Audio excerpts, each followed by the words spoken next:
তবে এতটুকু মনে রাখবেন, কবর যত জটিল কিয়ামত তার চেয়ে অনেক বেশি কঠিন। কিয়ামত যত কঠিন জাহান্নাম তার চেয়ে অনেক অনেক অনেক বেশি কঠিন। কি দিয়ে বোঝায় আপনাকে কিয়ামত কত কঠিন?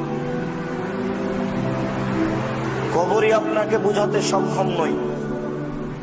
আল্লাহর নবী বলছেন, উত্তরে ভুল হলে ফেরেশতা মারবেন। এই কথা বলে তিনি থামেননি। তিনি বলেছেন, যেই ফেরেশতা মারবেন সে ফেরেশতা চোখে দেখে না।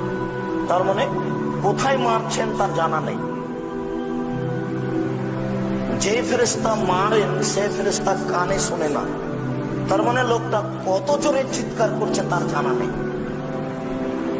তাহলে আপনাকে আমি বুঝাতে পারবো ব্যক্তি কেমন, কত জোরে মারবে। একজন পুলিশকে যদি বলা হয় যে একে 100 লাঠি মারো, তাহলে প্রথম লাঠি যত জোরে মারবে শেষ লাঠি তত জোরে মারতে পারবে না। কেন? ও মানুষ, খায়, পেশাব পায়খানা করে।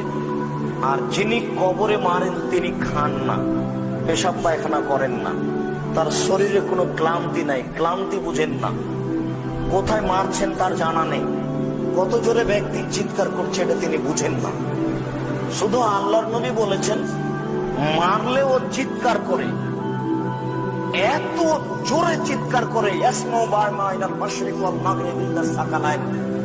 সারা বিশাল পৃথিবীর জীবজন্তু, কীট পতঙ্গ, পদার্থ, জড় পদার্থ সবকিছু শুনতে পাই। এই বিশাল পৃথিবীতে যত কিছু আছে, এখান থেকে 50,000 কোটি কিলোমিটার দূরে যে বস্তু আছে সেও শুনতে পাচ্ছে আপনার এই কবরের শাস্তি। আপনাকে বুঝাতে পারবো কবর কত জটিল। কবর যত কঠিন কিয়ামত তার চেয়ে অনেক বেশি কঠিন। কিয়ামত যত কঠিন জাহান্নাম তার চেয়ে অনেক অনেক অনেক বেশি কঠিন। এই বৈঠকে আমি কি দিয়ে বুঝাই আপনাকে কিয়ামত কত কঠিন?